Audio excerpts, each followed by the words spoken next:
As we go through the rest of the day talking about various conditions, the simple thing about endocrinology, honestly, the simple thing is, you're either going to, if you have a problem, it's going to be too much or too little, right? So too much of the hormone or too little of it, that's your problem. And so that's what makes it so simple, because if you know what the hormones do, if there's too much of it, there's too little of it, that's the problem of the patient. So it's not, doesn't take a rocket scientist to figure that out. We just have to figure out what the hormones do, and then that makes it easier for the diagnosis. So we've talked about treating enuresis, and so too much or too little. Syndrome of inappropriate ADH is too much ADH.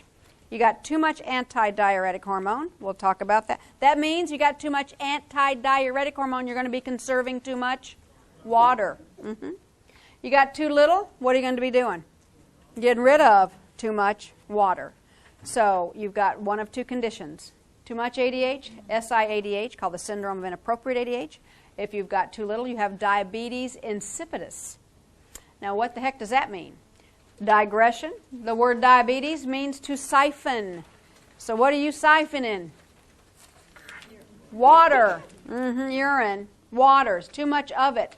Now, how do you determine whether or not you have diabetes mellitus or diabetes insipidus? Diabetes mellitus, you are siphoning something that tastes sweet. So the word mellitus means honeyed or sweet. So that means you got sugar in the urine. If you have diabetes insipidus, the urine is tasteless. It's just plain old water. So hence the term insipid. Now, obviously, we do not check urine by tasting it today. Patient comes in and says, "Nurse, I'm paying too much." "Well, just give me a cup of that. Let me taste that." Dr. Thomas Willis was the first doctor to actually say, use your special senses. Now, Dr. Thomas Willis lived back in the 1600s, you all. So he's not a contemporary of ours. But he was the most prominent English physician of his time. He was actually a neurologist, but he also wrote the treatise on medicine. And he said, "Taste thy patient's urine, for if it be sweet." And then the next part of that was, they gonna die in 6 months. Because back in those days, if you had sugar in your urine, you died very quickly. All right? But he didn't taste it. He said, "Nurse, take a swig of that, would you, babe?" "Love to, doctor." So she'd take a swig of it and say, "Oh, no, that's so sweet." If she'd go, "Ah, that just tastes like warm water," then you knew it was insipid. So a very simple way to diagnose somebody that had polyuria or diabetes. Siphoning too much. All right, so if it's diabetes insipidus, this is a disorder of water balance caused by the non-osmotic renal loss of water leading to the excretion of large volumes of dilute urine. So it's just water, water, water, water, water. Up to 18 liters a day. You lose 18 liters a day, what will happen if you don't replace it? You're going to die. So 4 to 6 liters is the lowest threshold for symptoms. Urine-specific gravity is less than 1.005, which just, and we rarely do specific gravities anymore. They do them in the lab, but if you do them, the normal specific gravity is somewhere around 1010 to 1020-ish. So it changes through the day depending on your osmolarity. So if it continues all the time to be less than 1.005, then you've got too much water going on. Incidence is rare. Rare, rare, rare. Most cases occur in adulthood. Every once in a while we'll see what's called a nephrogenic form or a familial form, and I'll tell you about that in a minute. Central DI. Central DI means it's where? The brain, right? Either generally the hypothalamus or the posterior pituitary gland. Head trauma is a cause of diabetes insipidus. 1 to 6 days after surgery, if you have some type of surgical procedure that involves the pituitary gland.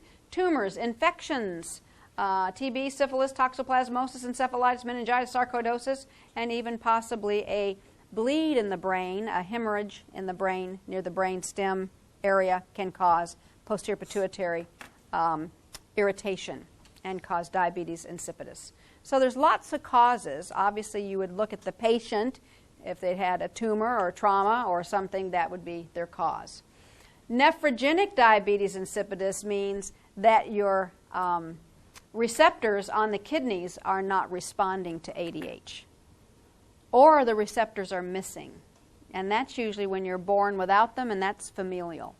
So you have no receptors whatsoever, which means those kids have to live near where and be near what the rest of their life? Fluid. Always carrying it around. So how did I learn this? I learned this because we had a patient that came in, a young boy. He was 6 years old or 7 years old, and they wrote on his chart, nephrogenic diabetes insipidus. Well, I was a young nurse. I was clueless. What does that mean? Well, interestingly, he had to go for an IVP the next day, and I was working nights. You don't ever want me to work nights. If I'm working nights and you're in my hospital, you'll probably die. I'm a horrible night nurse, you all. I'm in a coma. I'm terrible. I can't think. It's just not my time of day. But I was a young nurse. I was very, very conscientious. But the resident wrote about this kid, NPO after midnight. Okay? Didn't bother starting an IV. So the little boy was told he couldn't drink anything after midnight. Now this is a kid who drank all the time because he had to. Just constantly drinking. Okay, so I was making my rounds, and it was about 12:30. After report, came in. Walked in, and I looked at him, and he was all curled up in bed. And I said, "Well, are you okay?" He said, "I'm so thirsty." I thought, oh, my God, what did I just learn about nephrogenic diabetes insipidus? He was peeing and peeing and peeing, but he was not drinking. So I ran out, and I called the resident, and I said, "Doesn't he need an IV?" And he went, "Oh, my God, we forgot to write that down."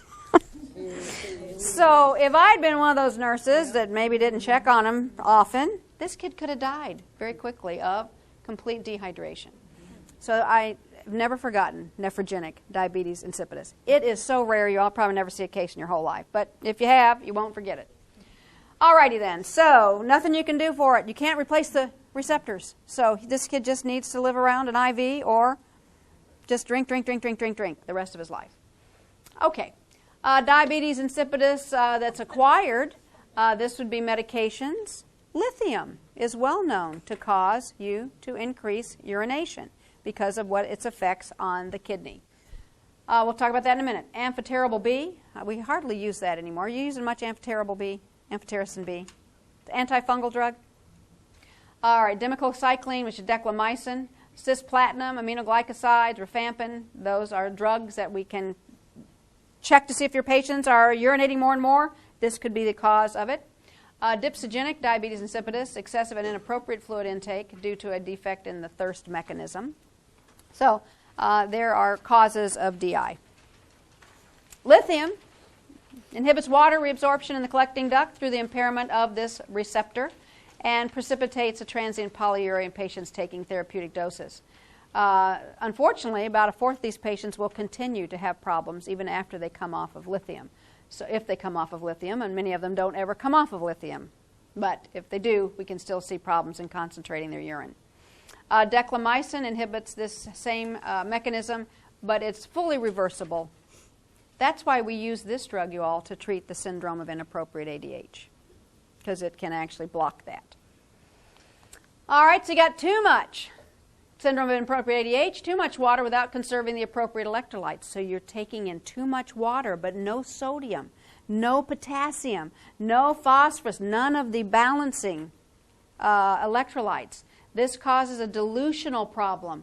And then, of course, you dilute your serum, and the first thing and worst thing is low sodium. So as your sodium starts to go down, because you're saving so much water, you're putting more water into a space with nothing else to balance it. Hyponatremia. That makes you wacky, delirious. You can have seizures with hyponatremia. So all the different causes, we don't need to go through all of them, you all, but suffice it to say, if somebody has a syndrome of inappropriate ADH, we have to look at, is there something going on with the head trauma, bleeding, any kind of a stroke, infections, tumors, drugs. I listed a lot of drugs. We rarely use bromocriptine anymore. I'll tell you about that a little later on, but we do use carbamazepine. Are you familiar with Tegretol? Yeah. So this can certainly cause low sodium. Cytoxin, desmopressin, DDAVP, ecstasy. A lot of kids are using that in the clubs, clubbing it. Haldol, use a little of that on occasion. Nicotine. Now here's one I want to mention really specifically. The serotonin reuptake inhibitors. What are those drugs? Your antidepressants. Paxil, Prozac, Zoloft, Lexapro have been known to cause the syndrome of inappropriate ADH. Why am I telling you this? Because a lot of these patients that are on these drugs come in to emergency rooms with low sodium. Now, why is their sodium low? Always look to see if they're on an SSRI for depression. And do you know how many emergency room doctors don't know this? Not to say they need to know everything about every drug in the world, but this is one they should know. Well, let's just restrict fluids a little bit and give them some salt. It's the drug causing the problem. And if it gets to be a bigger problem, the patients are having tonic-clonic seizures from the low sodium. And it could be something as simple as these drugs called the antidepressants, SSRIs. Alrighty, and then of course we have some crazy things that cancers do, you all. Cancers can cause ectopic hormone production.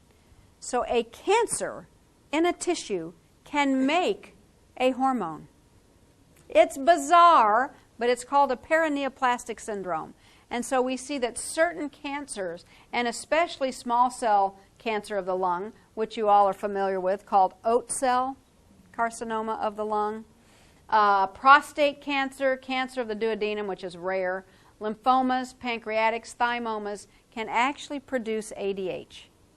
So the cancer is causing the hyponatremia and the fluid overload. So what would you expect should happen if you treat the cancer? Should it go away? Yeah. So if the cancer itself is what's causing the problem, when you take the tumor out or treat the tumor, then the problems with ADH should go away. What if the cancer comes back? The problem will come back again. Now the bad news is when you have pancreatic cancer and oat cell cancer, how long do you live with the problem? Not very long.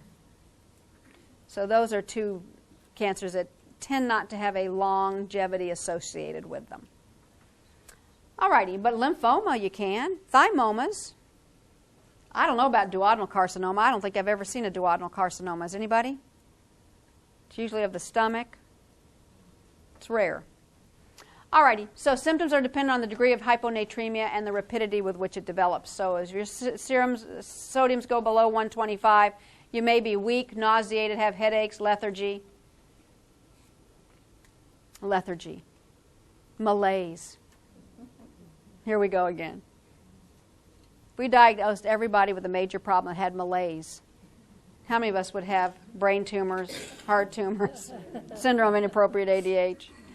But this is just a combination of I feel lousy types of symptoms. Ataxia, you start walking funny and you become psychotic or delirious, then you've got to think of something else going on here. And so as we start to drop those levels, we will certainly see problems. What's the normal sodium? 135 to 145? Isn't that about normal? So once it hits 125 and below, you're going to see a lot of symptoms. Alrighty then, so how are we going to treat? You got too much water, not enough salt. Are you going to give them a large amount of salt rapidly? No. If you treat them too fast, you can actually kill them. So this is a onset rapid. You can correct sort of rapidly, but not real fast, you all. 1 to 2 milliequivalents of sodium per hour. Anyway, we don't need to talk about exactly, but suffice it to say, you're going to give them a little salt and not much fluid. They don't need much fluid. They need more sodium. You're going to check those volumes and status sodium levels every 2 hours. Hypertonic saline reserved only for the treatment of acute or symptomatic. We can give them oral salt tablets. loop diuretics to get rid of the fluid and the salt. Dimicocycline can block the responsiveness to ADH. So we've got ways to treat these folks slowly. And so what if we give them salt too fast? What's the big deal with that? You actually will demyelinate part of the nervous system in the pons and kill them. Yeah, it's called central pontine myelinosis, which is rare, but it happens if you give them too much salt too fast, and that will kill them. So it's a slow process to repair. Okay, anterior pituitary dysfunction. If you don't have enough of the anterior pituitary hormones, then you have what's called pan-hypopituitarism, decreased TSH, FSH, LH, ACTH, growth hormone, all sorts of problems with the ability to stimulate target organs. Pan-hypopituitarism. Now here's a big tumor. That tumor, that's a pituitary tumor sitting right smack dab in the midline. Here are your eyeballs. So pituitary dysfunction again. Too much, too little. Congenital lack of the cells producing specific hormones. Or cells that produce one specific hormone can lose control and produce too much. So again, too much, too little. How many pituitary tumors are malignant? Oh my gosh, very few, you all. Most pituitary tumors are benign. And benign tumors tend to either crowd out all the cells that are functioning, or they tend to be a tumor that makes too much of one specific hormone. So they can produce too much growth hormone, for example. So here's growth hormone released in response to somatotropin from the hypothalamus, as I mentioned, during sleep. But guess what? Once we close our epiphyseal plates, we don't make much growth hormone at all. Now, we still make some to maintain our muscles, maintain our bones, but not a lot, you all. So over time, we tend to have less and less and less. So growth hormone is an anabolic hormone, builds you up, increases amino acid uptake in the muscle, stimulates the both bone growth, cartilage, soft tissues, and decreases fat tissue. A lot of people are trying to get human growth hormone on the market to take as we get older. Because what happens to our muscles? What happens to our bones? What happens to our fat tissue?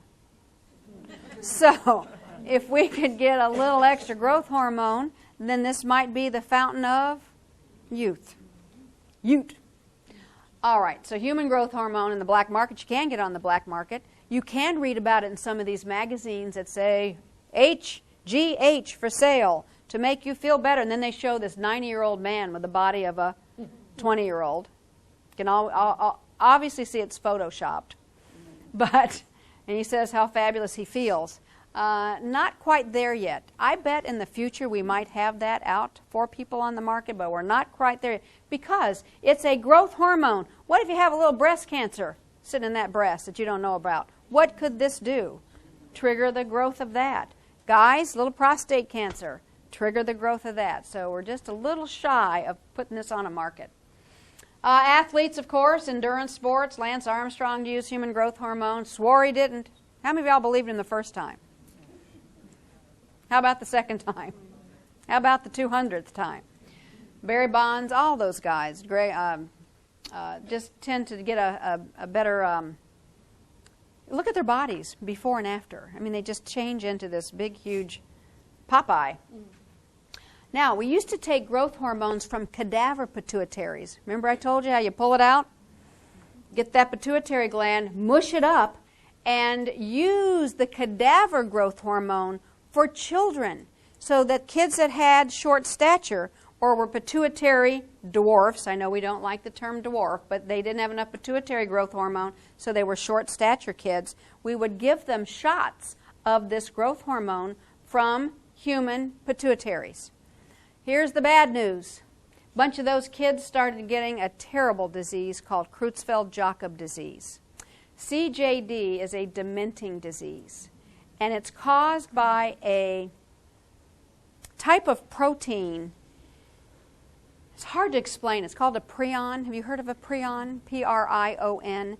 It's a protein that is supposed to remain folded, sort of like a little origami thing, but it unfolds, and when it does that, it causes death to tissues around it. So Creutzfeldt-Jakob disease is also called mad cow disease. Probably heard of that one.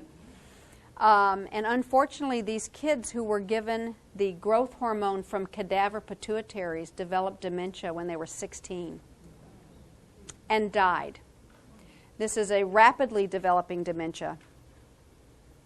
You get it? You're usually dead within 18 months. Then they started relating it to the human nervous system tissue they were using. So that stopped all transplants of human nervous system tissue, you all. And so then they went back to the laboratory. Now if you're going to get growth hormone, you're getting it made in a laboratory. It's called recombinant growth hormone. You do not get it from any human tissue whatsoever. So it's very safe today. But this was back in the early 90s. And I don't know, over 100 kids died from this dementia, from the growth hormone shots they got. Okay, so growth hormone impairs insulin action and is known as a counter-regulatory hormone. So if you have too much growth hormone, you also have diabetes. So that's another thing. You start taking growth hormone shots. Good news is you look good, but the bad news is you're diabetic. So there's just a lot of questions about whether or not we should have this on the market. So as we get older, natural decline in growth hormones called somatopause. What's somatopause? Your soma starts to deteriorate. You don't have as much muscle as you used to.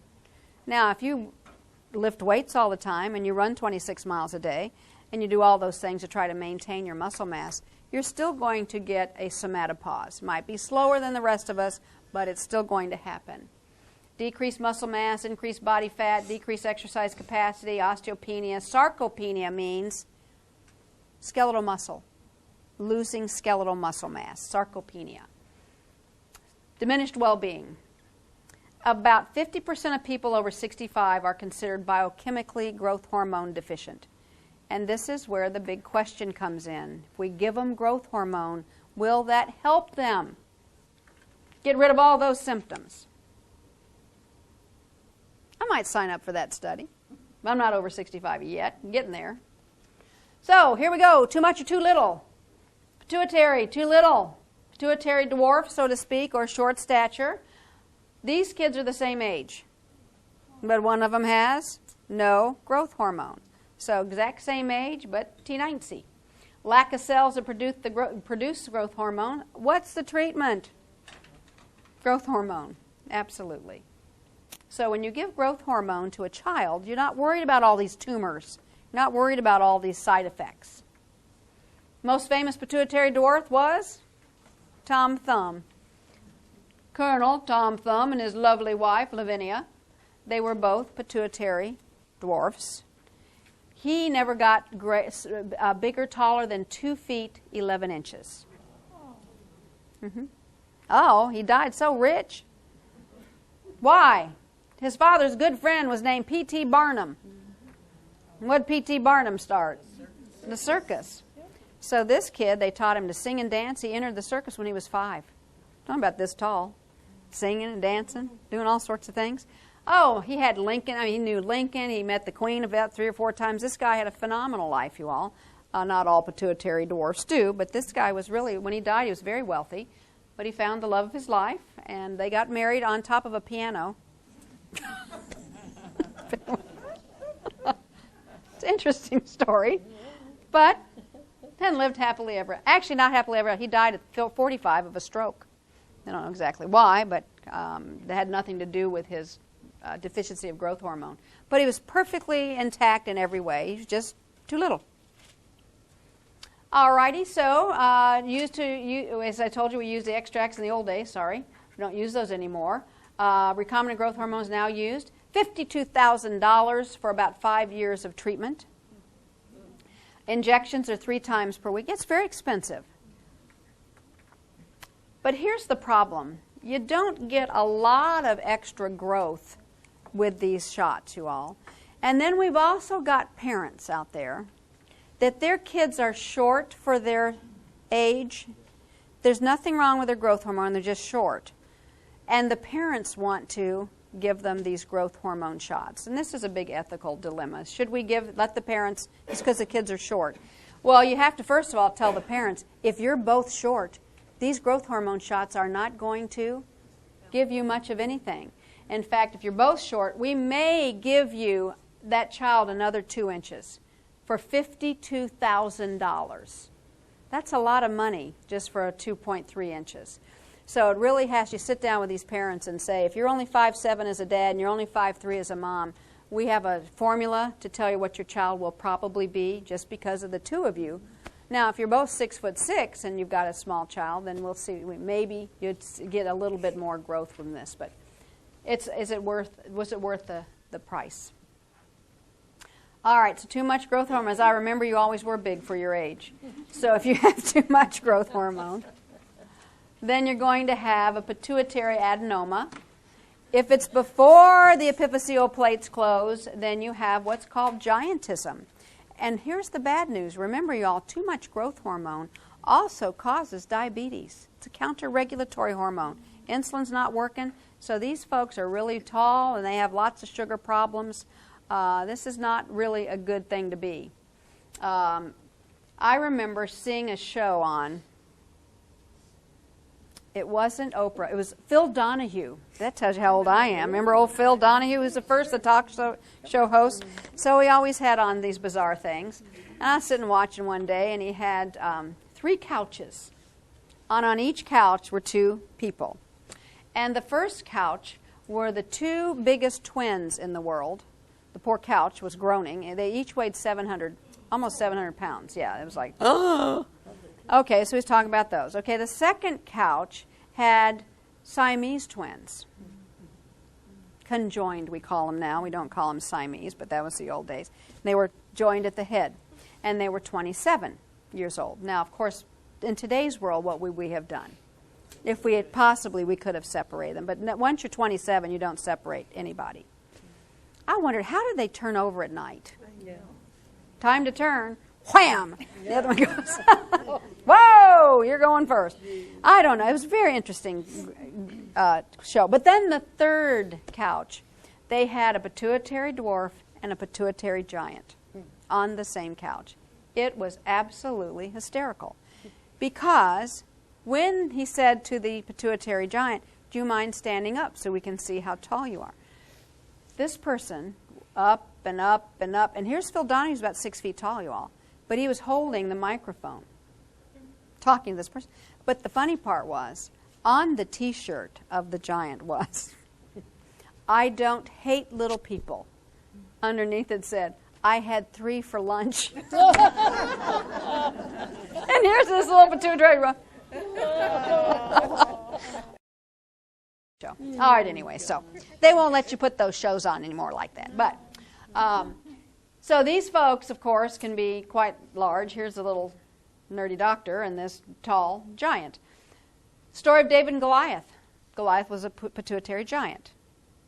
David, obviously, was not. Why did David win? First of all, pituitary tumor wiped out Goliath's what? Peripheral vision. So where did David shoot from? The side. Boom. Plus, these folks that are giants have very soft bones. So the bones are soft.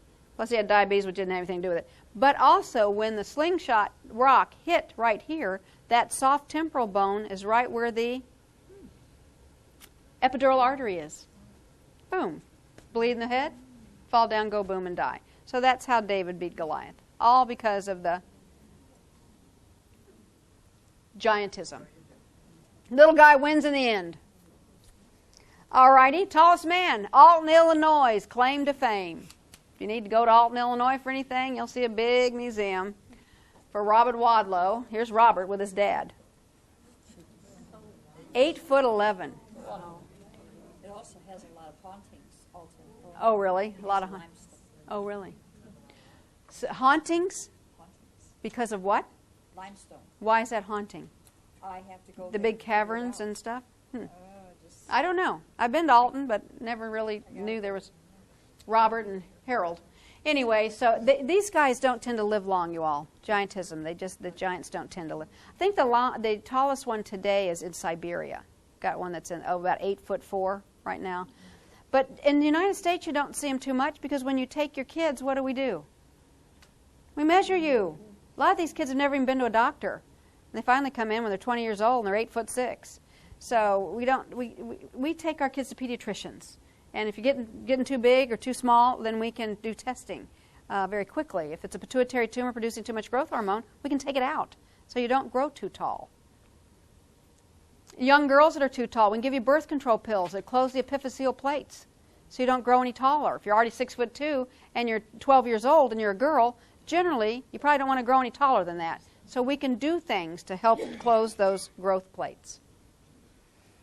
All right, pituitary adenoma producing too much growth hormone. If you are already you've already closed your long bones, then the problem is if you have a tumor, you're going to have the small bones enlarge, and those are called your acral bones. So this term is called acromegaly. Acromegaly. So this is a growth hormone tumor producing too much growth hormone after your growth spurt. So instead of growing up, the small bones. So what are you seeing? Hands get bigger. Feet get bigger. The structures of your face change. So you get a longer jaw. You get more of a frontal, what's called bossing. So your nose becomes wider. So you have this classic look of somebody with acromegaly. Okay. Your voice gets deep because the soft tissues get thicker. This is a woman, you all. So hirsutism, she actually has more of the male pattern baldness, male pattern growth, darker arms, and again the diabetes occurs. But here's the important point. This just doesn't occur overnight. You don't wake up the next morning with acromegaly. This is a slow process. And one of the things they say is bring a picture in. What'd you look like 10 years ago? Because generally what happens, these people go to see their Aunt Matilda, hasn't seen Aunt Matilda in 10 years, and she goes, whoa, you've changed. Because you can tell the difference after a 10-year period. Here she was before the tumor, here she is now. If you ask me, the tumor kind of helped. Yeah. Just kidding. You look a little better after it. But anyway, so my point is, you can see she's a little more coarse, a little bigger in terms of features. Now here's another one. From age 14 to age 28. So in a 14-year time frame, you can start to see some of the changes a little bit here, but they're really becoming more profound as she gets into her late 20s. So this is a 14-year difference. You just see bigger, wider. Even sometimes you don't see it here, but a lot of times if the jawbone gets bigger, their teeth start to spread. So this is called acromegaly. Almost they all look alike once you start to look at them. If they're all in the same, if it's acromegaly day in the endocrine clinic, they all look alike. Okay. I can pick them out in a million. And in fact, I sat next to a woman with acromegaly on the plane one day. And she had just found out she had it. And literally, if you looked at her, you knew she had it, but she had just found out. And her doctor said this has been going on for probably 15 years. And again, the reason she found it is because one of her relatives hadn't seen her in a while and said, you look a lot different. Why don't you go get something checked? And her voice was really deep, and she almost talked like a man, all the same. And her jaw was bigger. This lower jaw tends to jut out a little bit. Alrighty then. So that's acromegaly. Let's talk about producing milk. We've already done this. Benign tumor of the pituitary gland. Non-lactating females. Headaches. Primarily what time of day? Morning. Visual field defects. Which ones? Bitemporal hemianopsia. Amenorrhea. The girl I told you about hadn't had periods in a long time, about a year. I mean, nothing clicked with her. She wasn't trying to get pregnant, so she didn't think of any problems with fertility. Sexual dysfunction in guys, loss of libido. Prolactin is a hormone that makes us a little more emotional. Ladies, we start out with more prolactin than men. So we tend to be more emotional than men. So estrogen pumps it up. We tend to be very emotional. Not very, but more emotional Men tend to be less emotional.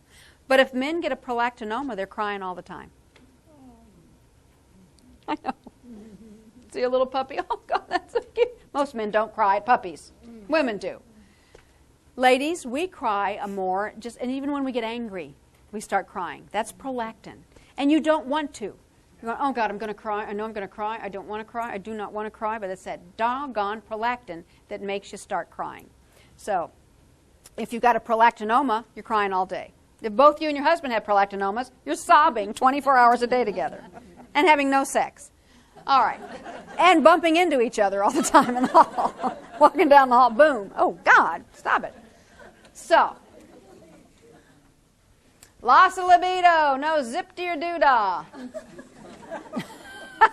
It says, Janet, I think you've lost that. You're losing that old feeling. Yeah. Got the Chicago Tribune. Now, here's something interesting. In order for you to release pituitary hormones, dopamine plays a role. So if you're to get the hormones out of the pituitary, there's an inverse relationship. Low dopamine makes you release the hormone. Okay, so if your dopamine is low in the pituitary gland, then you release the prolactin. If you pump up the dopamine in the pituitary, then you don't release the prolactin. Say, okay. So, prolactinomas, if you can't get in there because of some patients not able to have surgery, or if it's a very small tumor called a microadenoma, not causing any eye symptoms or headaches, T9C tumor producing too much prolactin, then what you can do is you can treat this tumor medically by giving a drug that does what? Boost dopamine to lower the prolactin. Brilliant.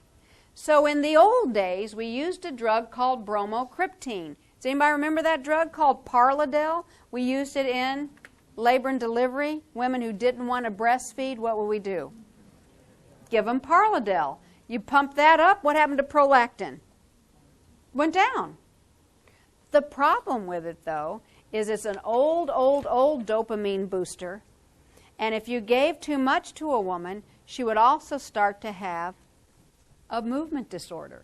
So too much dopamine in her basal ganglia would make her have this kind of tardive dyskinesia. Now that was kind of hard when you were holding a baby. Be holding a baby like, wah, and throw the kid halfway across the room. So the movement disorder was kind of the drug-limiting disorder. Where's your baby? I don't know. I just threw it halfway across the room. So that increase in dopamine was just not a pretty picture and wasn't worth reducing the prolactin for that. But today we have another drug called Dostinex, which is also a drug that boosts dopamine, inhibiting the prolactin release from the pituitary. And this does not cause the dyskinesia, the movement disorder. So it works slightly differently, doesn't cause that excess dopamine in the basal ganglia, which causes the hyperkinesia. So you can give it once the prolactin levels have normalized. It can be, then they can stop it. Or if it starts up again, you can give the drug again. So there's no need for surgery in these patients. Okay, so I told you that already. Follicle-stimulating hormone we talked about, FSH, preparation of an egg. We've done that already. Also, guys, it stimulates spermatogenesis. So FSH in men boosts the sperms counts, and in women it boosts your eggs. Preparation of an egg. This is just a great picture. I'm going to show you. I've never seen this before. This is an egg that's been chosen. Here's the ovary around it. And it comes to the edge of the ovary. So it's getting ready to burst through the ovarian capsule. So it's making its way out. It's almost there. It's almost there. And then, if you can see this is terrible with this light. It has burst out. Here's the egg right here. I don't know if you see this little, it kind of looks like a little black thing. But that's what the egg looks like. And over here is where it has burst out of the ovarian capsule. So it's shooting now across into the fallopian tube. Your fallopian tube has these little fingers on the end.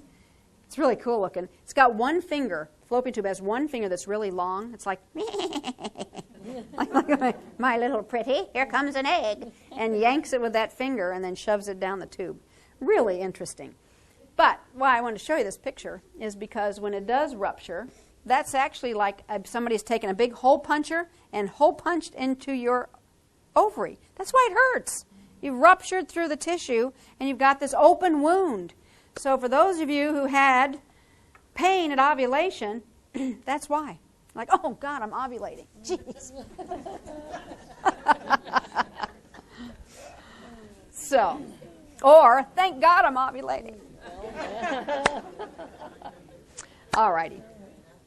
Metal schmerz, we called it. All right, so that's what it looks like. And then, of course, many of you say, you young girls in here who still have ovaries that are working, is that I don't want to have an ovulation because I don't want to get pregnant. So what do oral contraceptives do? They give you enough of the hormones produced by the ovary to feed back to who? The pituitary, that feeds back to the hypothalamus and says, stop it. I don't need any stimulus. I've got everything I need. So hormones, oral contraceptives, turn off the hypothalamic pituitary ovarian axis so that you will not make the egg. Yay. Now, before you go yaying, pills in the 1960s and 70s, when they first came out, 1960, birth control pills were first released. When they first came out, they contained 80 to 100 micrograms per pill of estrogen. 80 to 100 micrograms of estrogen per pill. That was enough to stop an elephant from ovulating. Today's pills are 20 to 30 micrograms. Now, there's a couple of important points about this. Number one, these that stop the hypothalamic pituitary ovarian axis, you literally stopped all production of eggs. It wouldn't even think about being produced because it was such a high dose of estrogen. The bad news is the high dose of estrogen stimulated fibrinogen from the liver. And fibrinogen is a clotting factor.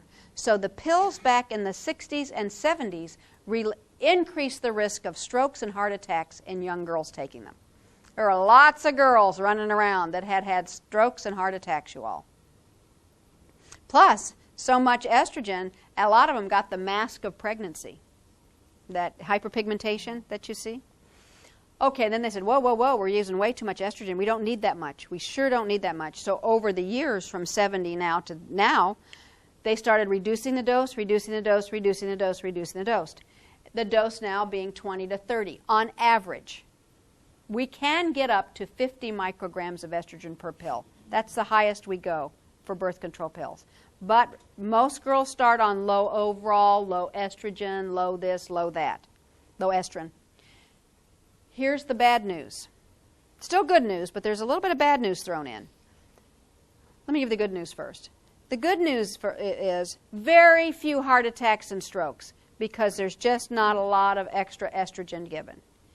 The bad news is you're not given very much estrogen, so you actually have an egg that starts the preparation. Instead of completely doing nothing, you now actually prepare an egg. And it's sitting there, but it will not ovulate unless you miss a pill. If you miss a pill, what does that egg say? Yes! I am out of this ovary. So you know if you miss one pill today, you can get pregnant. Because there's always sperm within a 300-mile radius. It might not be the sperm you want, but there it is. So, one of the biggest reasons for contraceptive failure today is they miss a pill. Oh, dang, I forgot. Now I'm pregnant. So, if you have a young girl that does not have two neurons that synapse at the same time and cannot remember to take a pill every day, then she really needs an IUD or some kind of an implantable form of a contraception, you all. Okay, so one last thing. This pill, in the old days, if you wanted to get pregnant, you had to come off the pill for 6 months to a year before the hypothalamic pituitary ovarian axis would start up again. That's how much you told it to shut up. The negative feedback was just so strong, it says, don't you even think about starting back up again for 6 months to a year. So if you wanted to get pregnant in 2014, when did you stop? Mid-2013. You would not get, you could miss a week's worth of pills and not get pregnant. But not with today's pills, you all. So you have to really beat that into these young girls who are on oral contraceptives, that if they miss a pill, they're in trouble. Okay, then. So let's move forward to those of us who are, those of you in this room, who might be in your perimenopause. What the heck's that? When I was in nursing school, you were either pre or post. You're premenopausal? You went to bed one night when you were about 51? Next morning you woke up and you were postmenopausal. So it was basically an 8-hour period of time that your ovaries stopped. Well, that's not true. It's about a 3 to 10 year period that your ovary is coughing, sputtering. One day you're producing 70 micrograms of estrogen, the next day it's 700, the next day it's 7. It's on a roller coaster ride during this perimenopausal time frame. And that's when you're having periods that may be 28 days long, and then you may skip 3 weeks and have another period that's about 10 months long, and then you have another, you skip. So you're like, oh my God, my periods are all over the place. You're perimenopausal. Then your first hot flash hits. Then you can't sleep. So all that happens as you're perimenopausal. Now when you have your first hot flash is when you start losing calcium from your bones. So you don't have to be postmenopausal to become osteoporotic. During that perimenopausal time frame, you're also losing calcium. So here's my point. You're now having vasomotor symptoms. You're 48 years old. You're perimenopausal. Giving you a birth control pill with 30 micrograms of estrogen per day, within 2 months, 90% of the women will have complete relief of those symptoms, of your sleep problems, of your periods that are 6 days long, 12 days long, skip 2 weeks, start it again, all sorts of problems with periods. We'll put you back on a nice schedule here. And also get rid of some of those side effects. Plus, the estrogen at a continuous dose is protecting your bones. So combined oral contraceptives in a 45-year-old woman are really good for you. Excellent for a lot of reasons. All right, I'm going to come back because I want to tell you one more thing about this. One of the best protections from ovarian cancer is if you were ever on birth control pills. Why?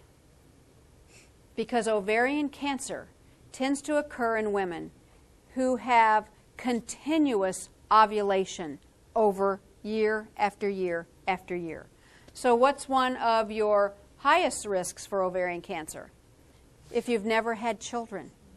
If you've never had children, what have you done since age 12 to age 52? You've had a period every single month.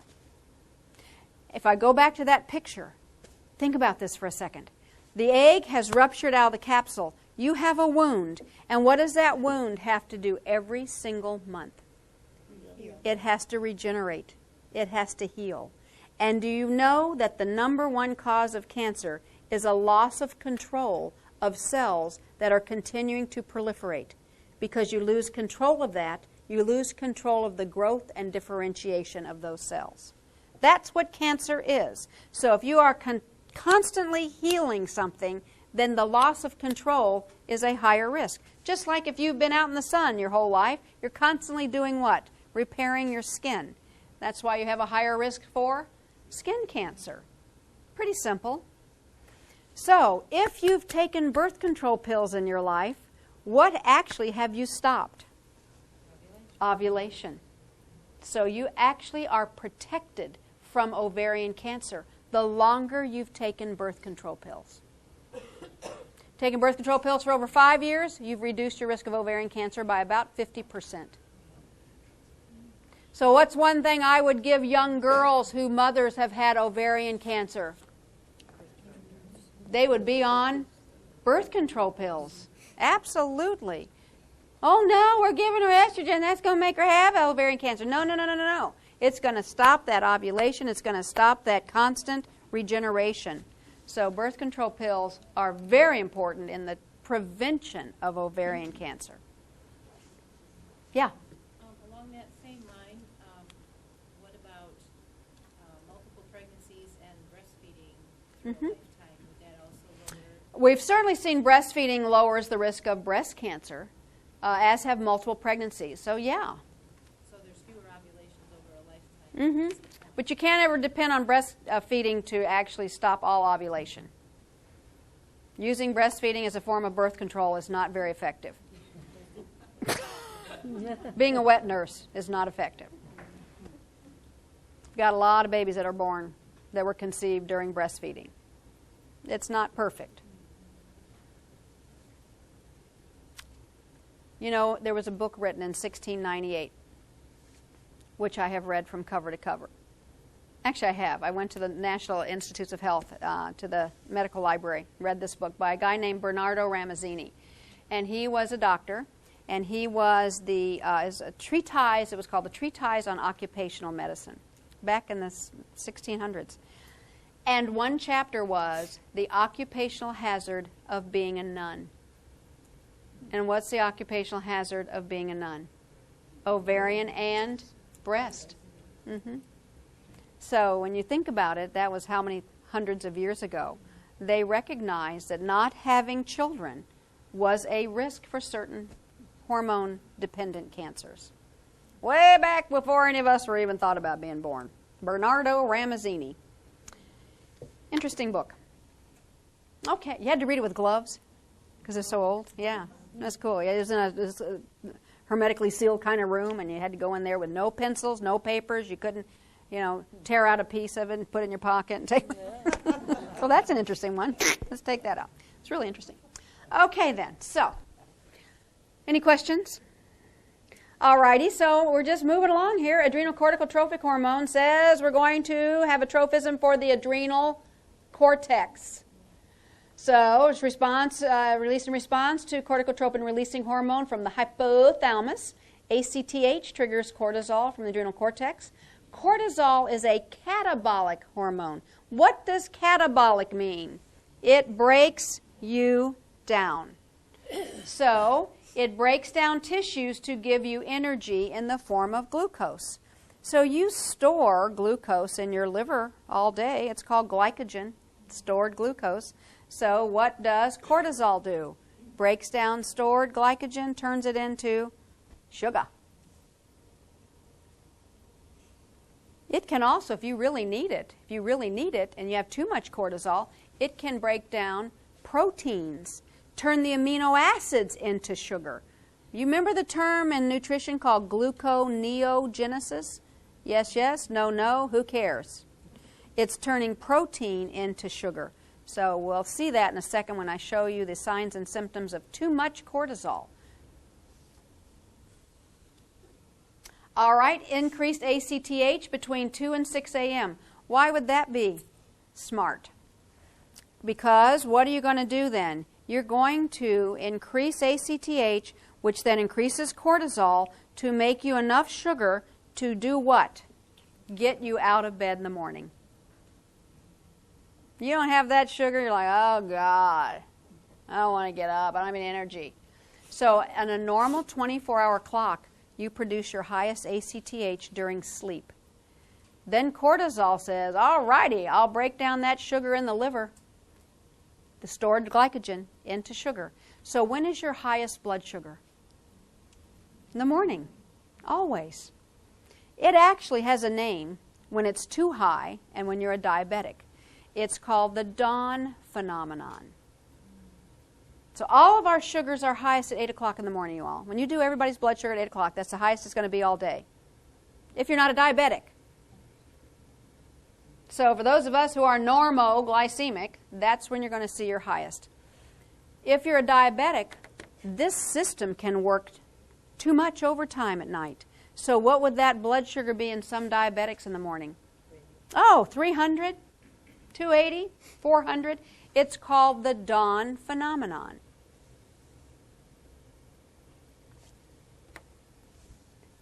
Okay then, so what would you do with that if you were taking care of a diabetic? Blood sugars are great all day. Every morning they wake up, it's 350. So what would you give them at 11 o'clock at night? Yeah, give them a little more NPH. NPH insulin still has a role, you all. One of its best roles is one shot at bedtime, peaks 8 hours later, 6 to 8 hours. So if you give that shot at 10 o'clock at night, or you give it 11 o'clock at night, then overnight it's going to peak right around 6 o'clock in the morning, and it's going to do what to that dawn phenomenon? Take it away. I don't want a shot. Well, you're going to have to get a shot, because that's the way it's going to help.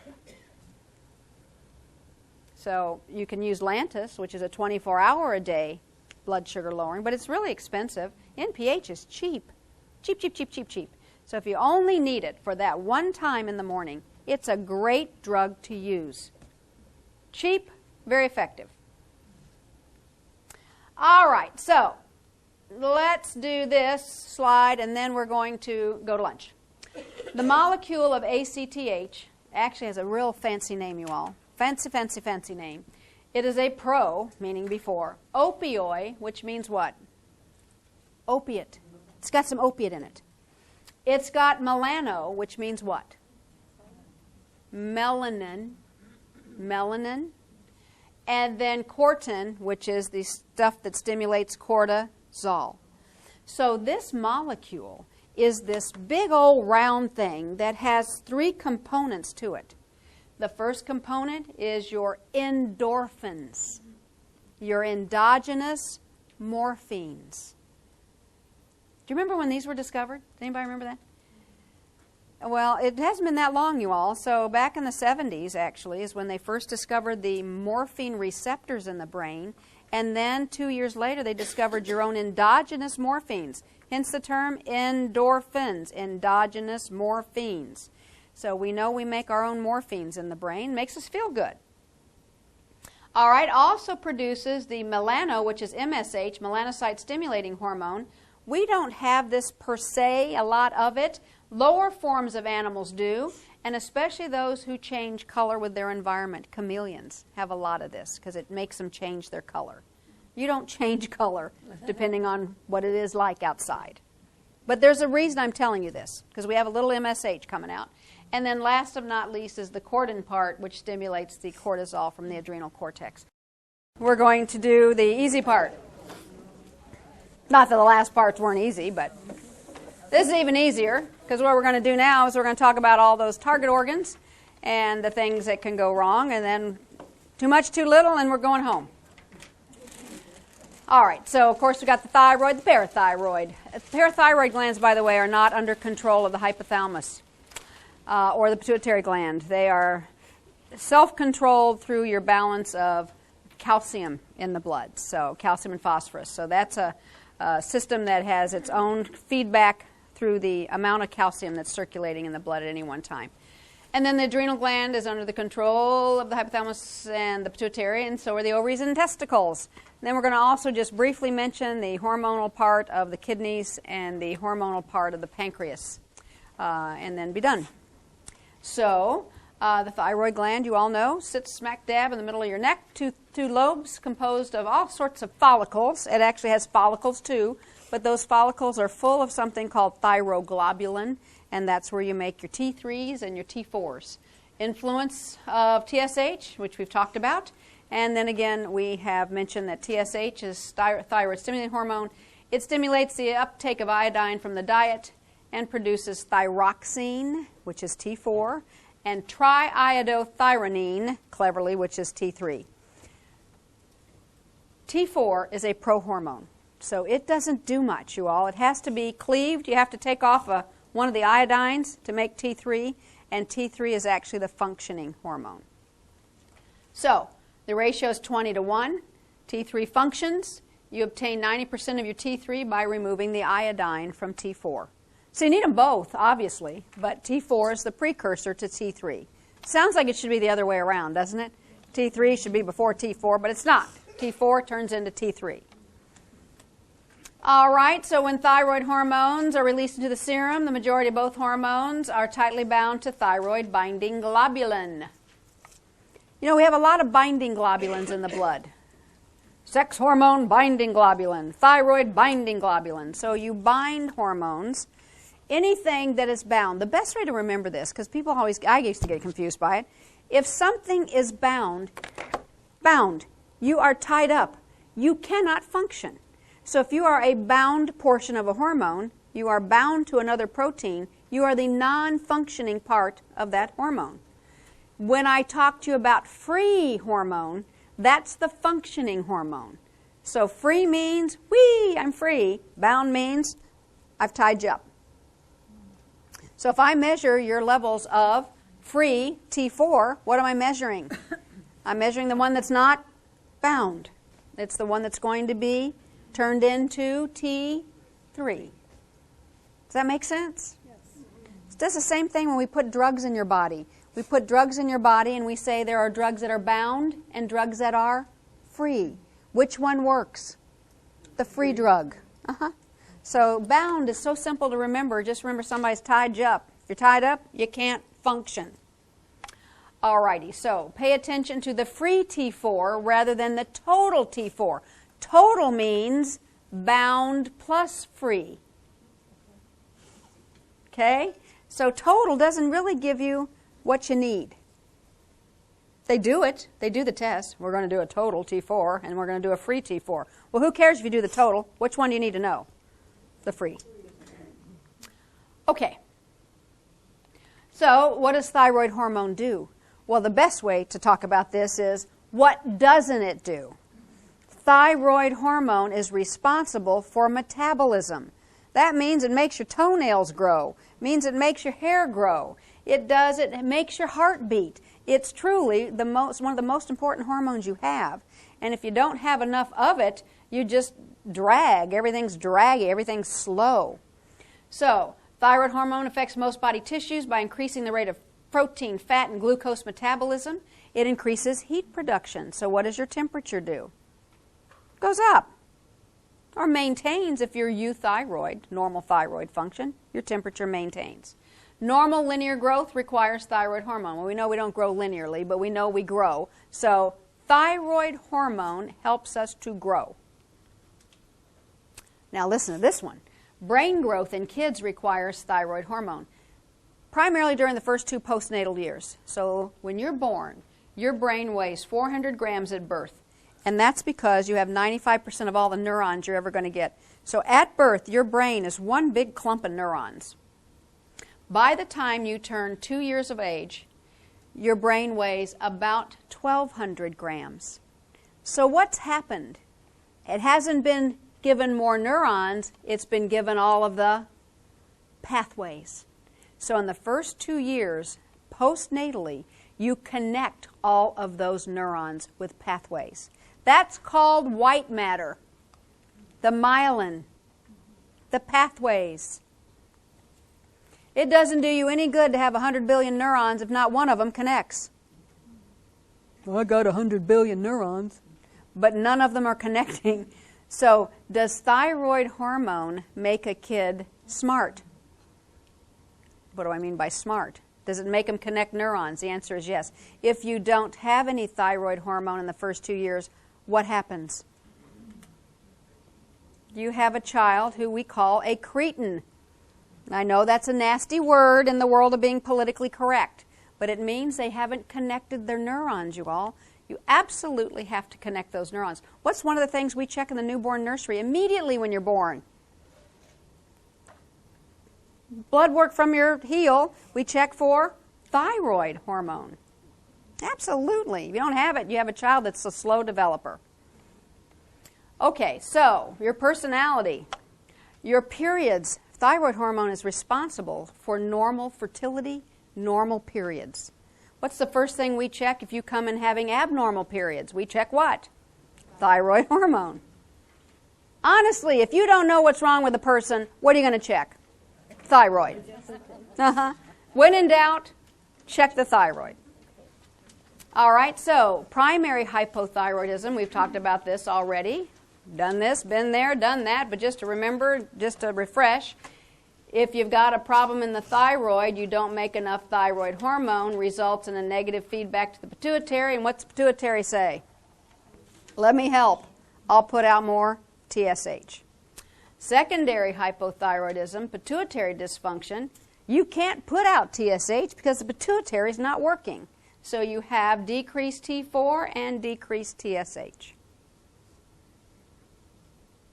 Doesn't take a lot to think like an endocrinologist.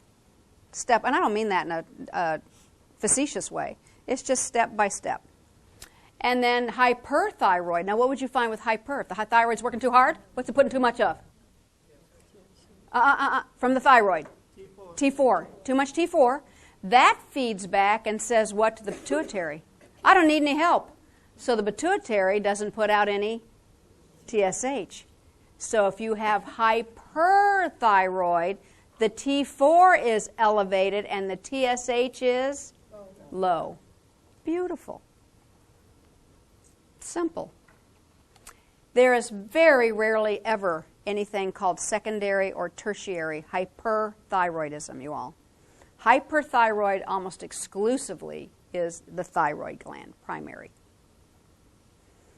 Or a teenage girl taking thyroid hormone to lose weight. That happens a lot. Oh, not just teenage girls. Anybody can get their hands on it that wants to lose weight. All right, so too little. What are all the causes? Look at the list of causes of too little thyroid. The number one cause of hypothyroidism in the United States is named after Dr. Hashimoto. Hashimoto's thyroiditis, antibodies to thyroperoxidase. That's the stuff that's inside the thyroglobulin, so you're killing the thyroid gland. Autoimmune.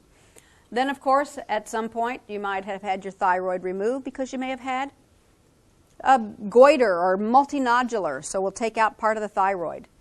You might have had radioactive iodine therapy because your thyroid was working too hard. You had hyperthyroidism. We put the iodine in and we do what? Kill it. So you were hyper 5 years ago. Now you are hypo. Sorry. All right. Then we can have something called thyroiditis where it's not autoimmune. It's just inflamed. There's an itis. A lot of times those patients get better. You might not get a long-term hypothyroid state, but you have a fever usually, and your thyroid hurts, and when you touch it, it's painful. So that's an inflammatory process. Lots of drugs can stop the thyroid function, and of course we use 2 drugs in our patients that have hyperthyroid. We use the drugs called tapazole or methimazole and PTU, propylthiouracil. Amiodarone. Anybody use that in the cardiac world for atrial fibrillation? Yeah. Amiodarone is 40% iodine by weight. This literally will kill the thyroid over time. So if you have patients on amiodarone, besides doing liver function tests, what other tests should you do every 6 months? Thyroid test, TSH. Okay, lithium. Patients with manic depressive illness, bipolar, on lithium have to have their thyroids checked. One of my nurse practitioner friends was telling me about a patient that came in, young guy, in his 30s, and his major complaint was constipation. You rarely see guys coming in and say, oh man, I am so constipated. I haven't had a bowel movement in 6 months. And this guy has just had, he was like, oh, I'm just miserable. I'm so constipated. Well, the interesting part of the whole story is she started working him up, and he had been diagnosed as bipolar since he was 18. He had been put on lithium. The neurologist never checked his TSH.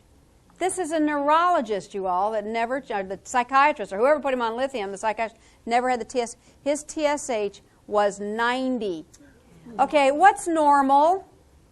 Like 0.5 to 4-ish in that range? I mean, there's a number, but it's 90 is not normal. 90 is higher than this roof here. So no wonder he hadn't had a bowel movement in 5 years. The poor guy was so severely constipated from hypothyroidism. But his major symptom was constipation. But he was extremely hypothyroid. Okay, so lithium, every 6 months, you got to check the TSH. Interferons. Now, we use these drugs, you all, especially interferon alpha for hepatitis C. And we use that, some patients are on it for 24 weeks to 48 weeks. We're going to be checking their TSHs. Thalidomide. Does anybody know why we use thalidomide these days? It's called Thalomid. It's for patients with multiple myeloma. We're not giving it to pregnant women for any reason at all, but for multiple myeloma. Anyway, so sunitinib, which is a type of anti-cancer drug called a tyrosine kinase inhibitor, and then rifampicin. So there are drugs that will directly be toxic to your thyroid. Congenital hypothyroidism, you're born without a thyroid, or it's not working well, or you cannot produce the synthesis of thyroid hormones, and that's usually because you don't have enough iodine.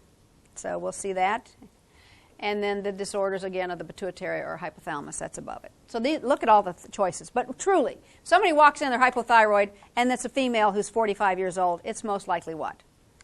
Hashimoto's. All right, so congenital hypothyroidism, the word cretinism. I know it's not politically correct, but it's still a word. And the word is interesting, y'all, the origin of the word. 18th century French cretin, from the French dialect, deformed or mentally retarded person, commonly found in certain alpine valleys. From the Latin, it means Christian. So when they talked about these children who had cretinism, they talked about them as being too simple to sin because they were Christians. Kind of an interesting origin of the word. You can't call your head nurse a cretin and get away with it. Or the director of nursing. Yeah, cretin, turn off that memo. All righty, so that just isn't going to work. But you don't see much of this anymore, you all, because what do we check in the newborn nursery? We check for thyroid function. And if these kids don't have enough, we start them on thyroid replacement as early as possible. The earlier the better, because those first 2 years, what must you do? Connect all the dots. We don't wait till you're 4 years old. It's too late to connect all the dots at that point. So the earlier, the better. Here's a little older individual that has cretinism, and this is a very young child that has it. So you see the dullness? There's just dull. It's just they don't develop any kind of a zip. And here's another dull, but this is an adult with severe end-stage hypothyroidism called myxedema. And if you don't do something quickly, they'll go into a coma. It's called myxedema coma. And if you don't have enough thyroid hormone, everything slows down to the point you're bradycardic, heart rate's low, your respiratory rate may be 8. 8. What does that mean?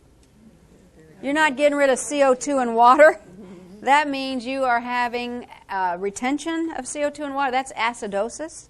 So you come into the emergency room and your pulse is 40. Your respirations are 8. We don't do anything but send you straight to the ICU and put you on a ventilator to start getting rid of that CO2 and water. And we give you intravenous T4, levothyroxine. So if you don't do this, you die. Now, when do we see things like this? Eventual, to that point. Many of these are little old ladies who live alone who cannot get out and get their drugs to replace their thyroid. So a lot of them have a history of hypothyroidism. Either they can't afford it, and it's not that expensive, but they still can't afford it, or they can't get to it. They don't have any way to get their medicine. So we will see this on occasion. Plus, they always feel cold. Why? What does thyroid hormone do for you? Increase your metabolism, makes you normal in terms of your temperature. So look at all the signs and symptoms and see if you fit into this. Anybody exhausted? Somnolent? Lethargic? Depressed? How about finding a word? Yeah, you're like, oh God, what was that word? What was that word? What was that word? What was that word I'm looking for? What was that word? Two things to consider when you keep saying that. You're snapping your fingers all day going, what's that word, what's that word, what's that word? Thyroid hormone or B12 deficiency. Both of those. Or you're just as demented as a post, and you might as well forget about it. But a lot of us are doing snapping our fingers and say, what was that word I was looking for?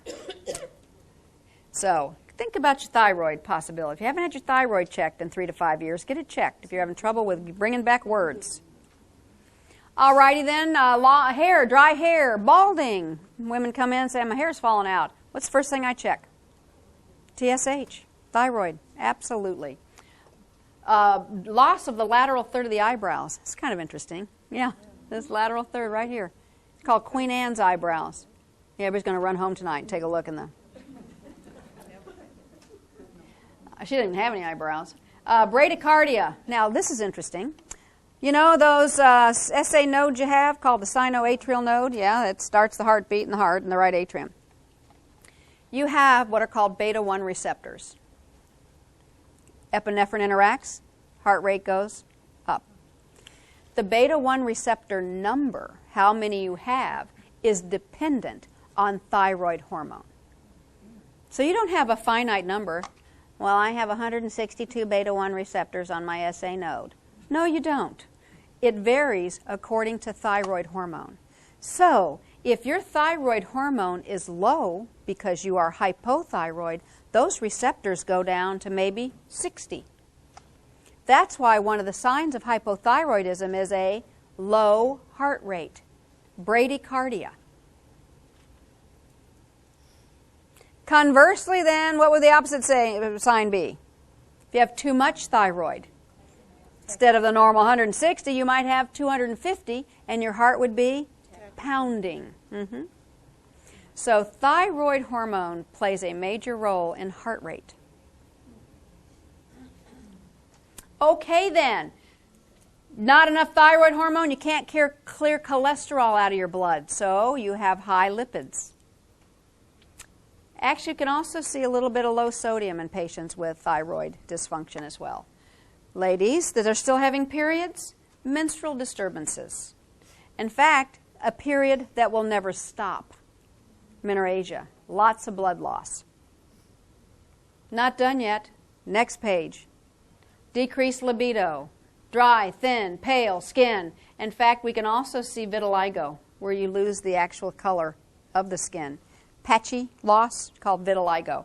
And vitiligo, you all, is also autoimmune. So autoimmune diseases run together. You got one, guess what? You're going to get another one. You got two, guess what? You might get a third one. Come back and tell you about that. Weight gain, not enough metabolism, you're going to gain weight. Oh, Barb, I gained 62 pounds. Must be my thyroid. No. You only gain 10 to 15 pounds if your thyroid is not working. The other 45 is on you. Constipation, 10 to 15 pounds. That's a joke. But that's where that 10 to 15 pounds came from. Generalized. Now, here's a very important one. Muscle aches and pains. If somebody says to me, oh, you know, I get up out of bed in the morning, everything hurts. I get out of the car and I can't even walk. My muscles hurt so bad. What's that, Barb? Well, everybody wants to call it osteoarthritis, when in reality it could be what? Hypothyroid. A lot of our older patients have muscle aches and pains. Oh, man, everything hurts. Is it because I'm old? Now, some people would say what? Yeah. Not a good answer. Lots of causes of muscle aches and pains, one of which is thyroid dysfunction. Another one is vitamin D deficiency.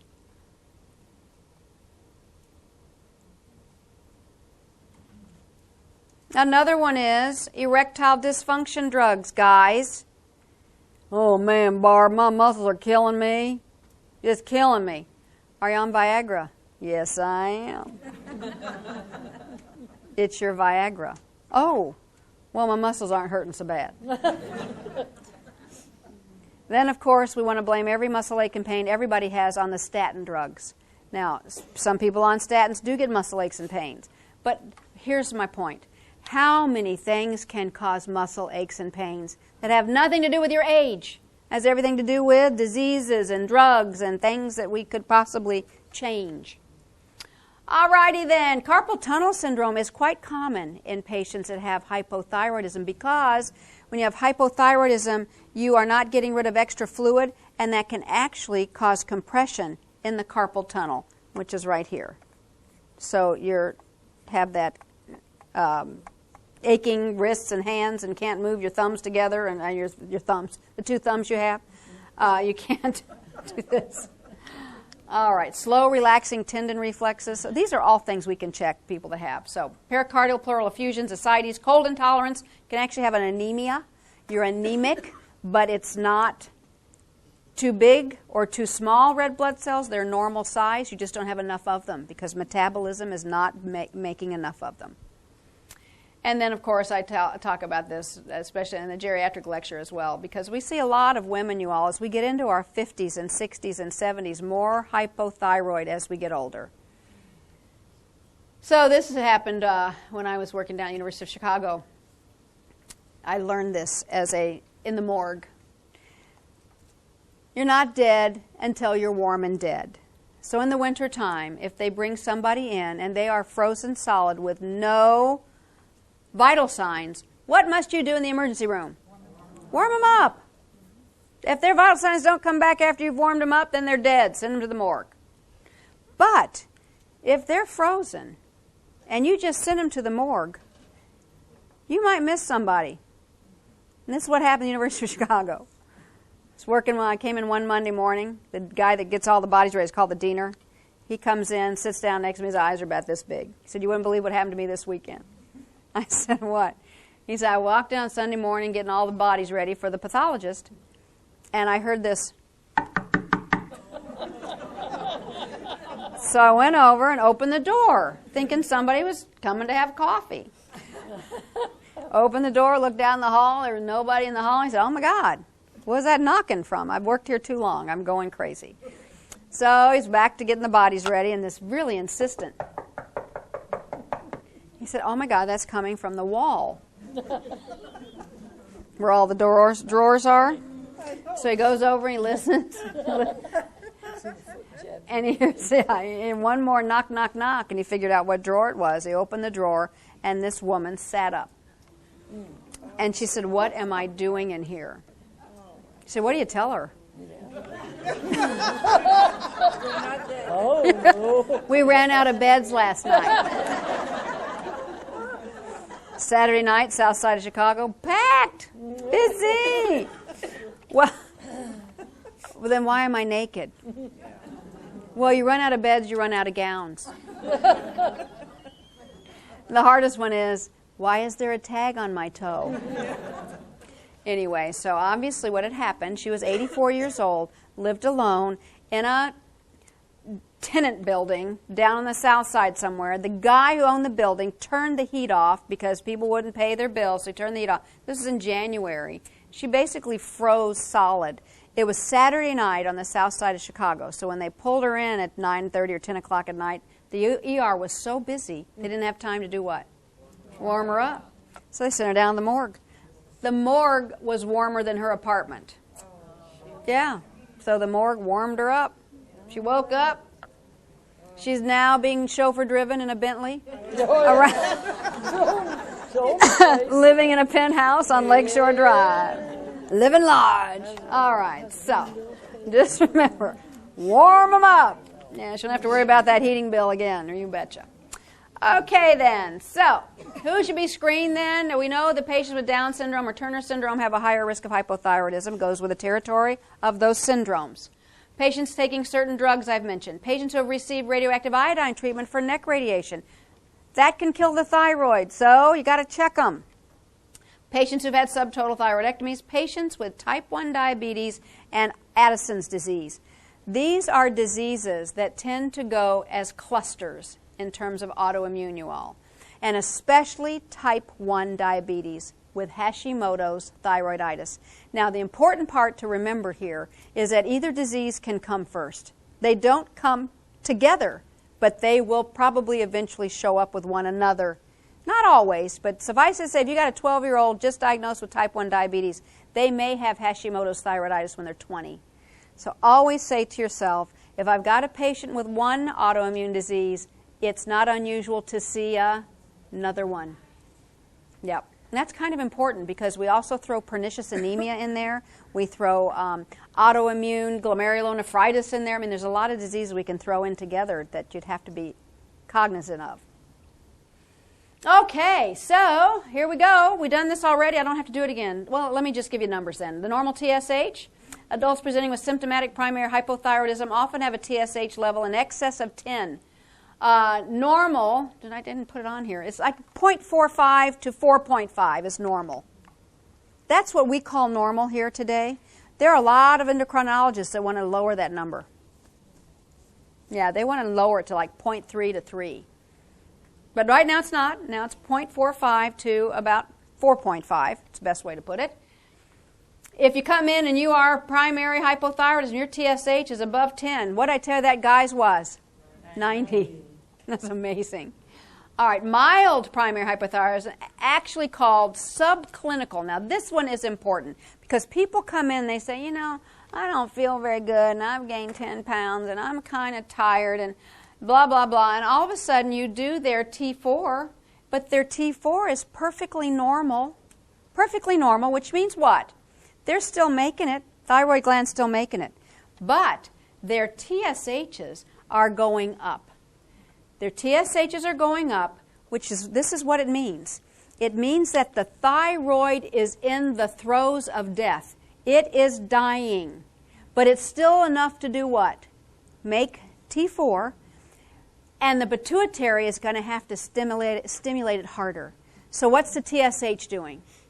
It's crawling up. You still get normal free T4 because it's still working a little bit. This is called subclinical hypothyroidism. Go ahead and treat them. 5 years ago they said, no, we're going to wait till the thyroid dies. But they already have the symptoms. So now we're being nicer to the patient and saying, let's go ahead and give you a little Synthroid. We're not going to give you as much as we give you if the gland is dead, meaning there's no T4, but we will start you on some Synthroid and people feel better immediately. Immediately. Okay. All right, so what are we going to treat you with? We're going to treat you with levothyroxine, monitored by following what test? TSH. Initially, we'll measure the TSH about every 4 to 6 weeks. This is what is required, really, to achieve a steady state. So you want to test it in 4 to 6 weeks or so. Patients often feel least symptomatic when their TSH is on the low side.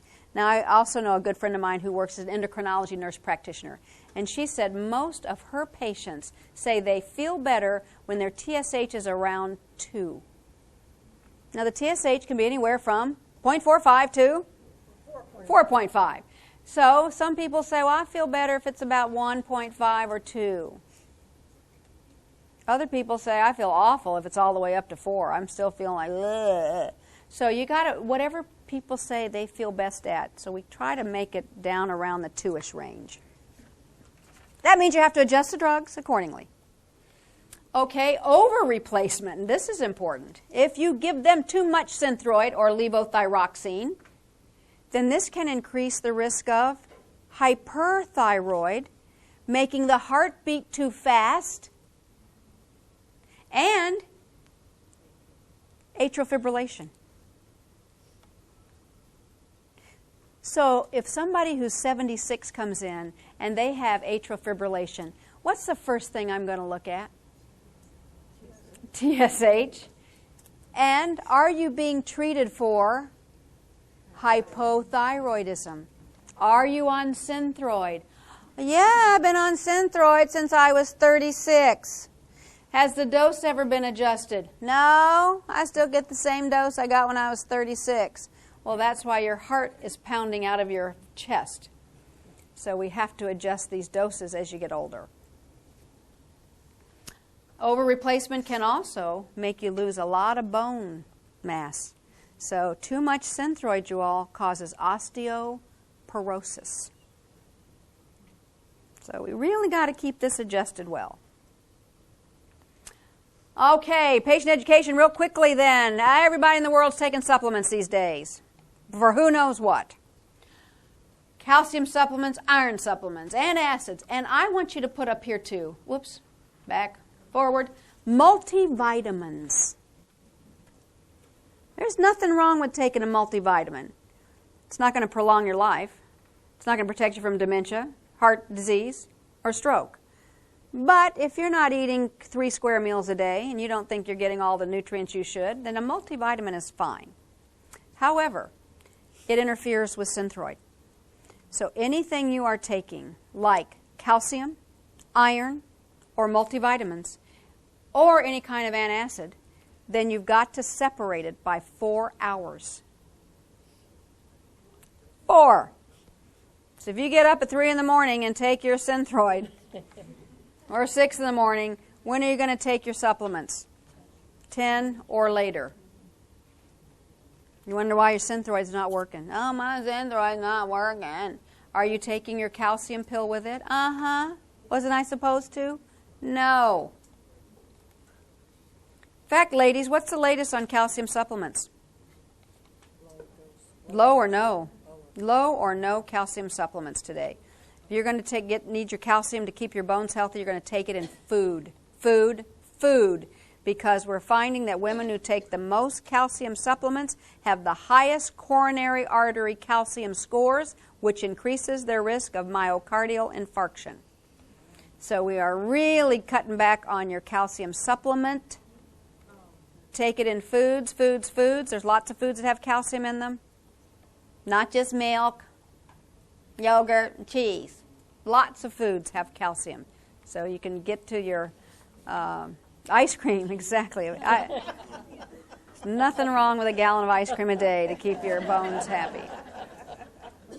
A handful of almonds has 100 of calcium, you all. So almonds even. Black-eyed peas, which I love. I'm from the South. We love black-eyed peas. Lots and lots of foods. Lots of foods are fortified with calcium. So those pills, think about throwing them out. Okay, so here we go. Muscle weakness, stiffness, cognitive defects are present. It may take longer to feel better, you all.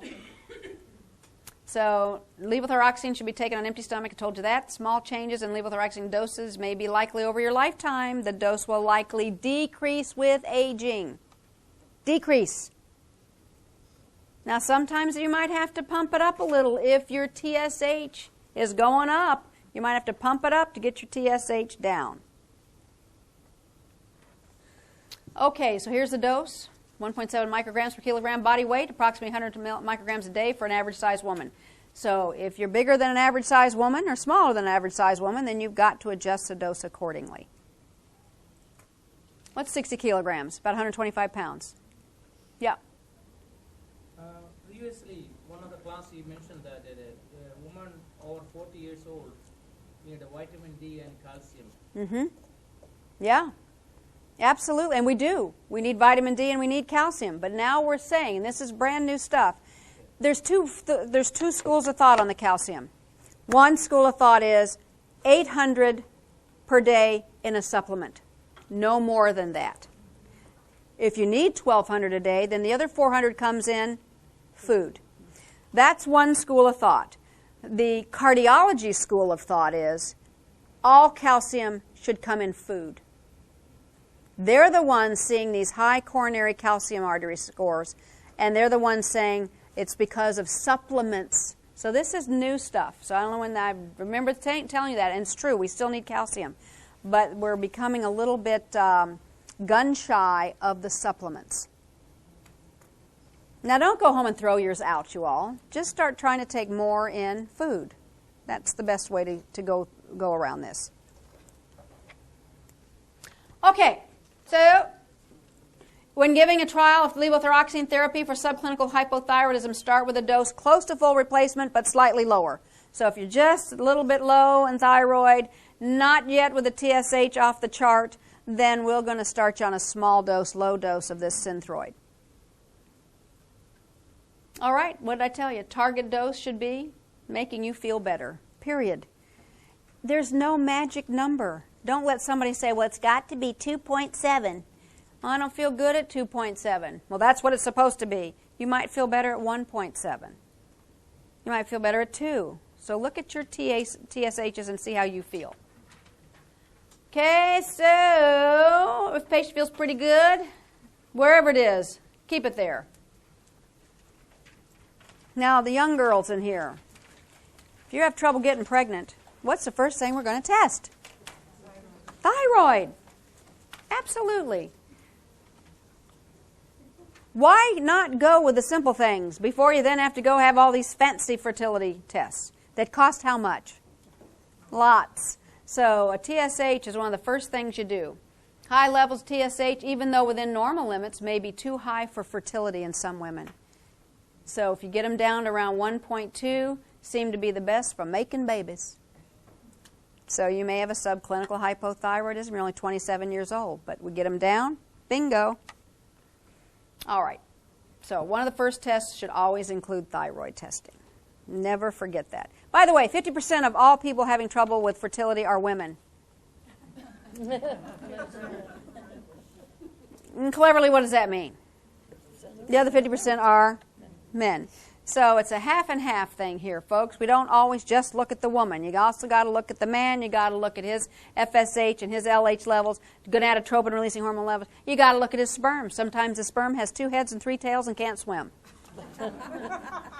Sometimes it's all head, no tail, and just goes. So you got to look at both of them, both couples. It's just not doing you any good to blame it all on the woman when half the time it's not her problem. Alrighty, so I want to show you what Hashimoto's looks like. Look how small the thyroid is. Very small. This is Hashimoto's, and this is an enlarged thyroid, very big, with lots and lots of what we call nodules. And most of those people say, oh my God, I got a thyroid nodule. I know it's cancer. Most of the time it's just a cyst. So when we stick a needle in it, it's just a benign cyst, or what we call a benign adenoma. So when someone tells you you have a thyroid nodule, don't go running down the street screaming, I got thyroid cancer, because most of the time, the majority of the time, it's benign. You got to get it checked. I'm not telling you not to have a biopsy. Fine needle biopsy is usually what happens. They also will give you some radioactive iodine and do a little test looking to see if the nodule itself is functioning. So let me show you that. Hold on here. I'll come back. I'll tell you about that in a second. All right, so let's go back to the opposite. Too little or too much? Too much is hyperthyroidism. Look at this, 22% of women, 0.2% of men. So women, we've got the corner on this market too. Hashimoto's is 25 times more common in women. So hypothyroidism, really common in women compared to men. This not as common as Hashimoto's, but we still, ladies, are much more prevalent to have hyperthyroidism. Number one cause, Graves' disease, autoimmune. Or you can get a toxic multinodular goiter, and those nodules are making T4, too much of it. You're producing too much. So hyperthyroidism. That tends to be found as we get older. Iodine-induced hyperthyroidism. When you first start amiodarone, all that extra iodine may actually cause hyperthyroidism and then kill it. Radioactive iodine contrast media kills it. Subacute thyroiditis, and then here we have the factitious. Lots of people realize if you take extra thyroid hormone, you will drop the weight. Unfortunately, some people get hooked on it, and they will actually then get palpitations, heart rates in the 200, loss of weight, diarrhea, just like a thyrotoxic storm. Can that kill you? Yeah. Yes. So usually these are young girls wanting to lose some weight before the prom. They get a hold of somebody's thyroid pills. Why would they do that? When I was 18, I could lose weight just thinking about it. Remember that? Yeah. Oh, the prom's on Saturday. I'll stop eating today. It was Friday. And you could lose 5 pounds. Yeah. Now, if you want to lose 5 pounds, when do you have to stop eating? 10 days. A year ago. Yeah. It's horrible. Yeah. And you say, I'm trying to lose 5 pounds. In the meantime, you gain 10. So it's a whole different world. Your body's different, totally. Okay, so weight loss despite a normal appetite. Wouldn't that be great? No. Or eat everything in sight and you're still losing weight. That's the thyroid. Diagnosis of my cat. Of course, you all know old cats get hyperthyroid. Either diabetes or hyperthyroid. Yeah. He was eating me out of house and Fancy Feast home. I was buying buckets of Fancy Feast, and he was just like, blah, blah, blah, blah, blah, and he was getting skinnier and skinnier and skinnier. I said, oh, you little son of a gun. Wish I could do that. All righty. And then, of course, diarrhea. How much fun is that? So, sinus tachycardia, your heart rate's up, 120, 140. What's the normal heart rate? 60 to 100, but we generally say up to 80 is really our range. If I have somebody with persistent 96, 96, 96, I'm a little concerned about a heart rate of 96. But yeah, if it's over 100 all the time, or palpitations, or atrial fibrillation, you got to check the thyroid. Tremor, fine tremor, could be thyroid. Fatigue, your body's working so hard, it's tired. Exhaustion, insomnia. Some of these patients can't sleep because their metabolism is so high. Muscle weakness, hyperreflexia, sweating, heat intolerance, just taking off their clothes all the time, always feeling hot. And then their eyeballs do what? Bulge. Yeah, bulge, proptosis, exophthalmos, whatever you want to call it, because there's an autoimmune reaction going on behind the eyeball that's actually pushing it out. So the inflammation is going on retrobulbar, making the eyeball pop out. Yeah.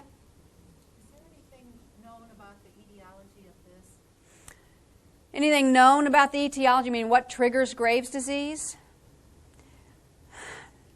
Nothing comes to mind. To me, except it's autoimmune. Is there something that you've read that triggers it? I mean, too much iodine can do it, but well, not that I know of. I did read something.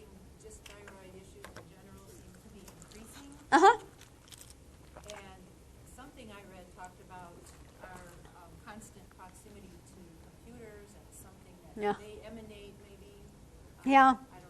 I don't know. I don't think anybody's ever proven something like that. We do know that we eat a lot of salt, which has what in it? Iodine. We certainly know that radiation can kill the thyroid. We saw that. We've seen that. We followed people from Chernobyl all these years now, and their thyroids are either dead or have cancer. All people surrounding that area of Chernobyl. So, I just don't know about the hyperthyroid. Just don't know about that one. Okay. So Graves' disease then, look at these eyeballs. One of the things you see is eyelid retraction. Should you see truly the whites of everybody's eyes all the way around? No. I mean, maybe when you're scared if somebody's coming, but should you be walking around like this all day with your eyeballs? No, that's called eyelid retraction. And when you close their eyes, it's called lid lag. It takes a while for them to close. And some people, they can't even close their eyes at night to sleep. And so that's really tough because then you get corneal ulcerations. So this is can be a very bad side effect of this diplopia, papilledema, loss of visual acuity. So we really want to treat this so these eyes, you don't lose your vision. All right, so how are we going to diagnose it? Oh boy, so simple. Again, so start here. Oops, start back here. Whoa, whoa, whoa. If you're high T4 means the thyroid's doing what? Working overtime. Sends a message back to what? Pituitary and says, I don't need you. So what's the pituitary going to say? I won't push out TSH. You don't need me. You got enough T4. So primary hyperthyroid is a high free T4 and a low TSH. Does that make sense? I know I've told you so many times, you're probably sick of me telling you. Okay. Low T4, secondary hypothyroidism would be pituitary. Normal T4 with a low TSH, do a T3. We rarely do T3 tests, you all. But every once in a while, you might have what's called a T3 thyrotoxicosis with too much T3. That's rare. But if nothing else explains it, then do a T3. All right, high T3, primary hyperthyroidism, T3 thyrotoxicosis. All right, so that's kind of how we look at it again. We're going back and forth here with this TSH and free T4. A good friend of mine had hyperthyroidism treated with radioactive iodine. So what did she develop? Hypo. So she's on Synthroid. But she called one day and she said, I am just having the worst diarrhea. Do you think it's because I'm eating 6 pounds of kale every day? And I said, well, probably. I'd have nausea, vomiting, and diarrhea if I was eating 6 pounds of kale every day. I said, maybe it's cleaning you out, but you never had any trouble with constipation to begin with. So then I go over to her house, and she said, well, do you think it might be? What do you think it might be? I'm just having terrible diarrhea. I can't stay away from a toilet. I said, well, let me take your pulse. So I took her pulse. It was 120. So what was happening? She was on too much Synthroid. Too much, you all. So what does she have to do? Yeah, you got to cut back. So it's just, and she's old. She's 68 now, so things are changing, so her body's changing. So since she's cut back, her pulse is down, and her bowels are. I said, don't talk to me about your bowels. I swore I'd never talk about my bowels in my whole life.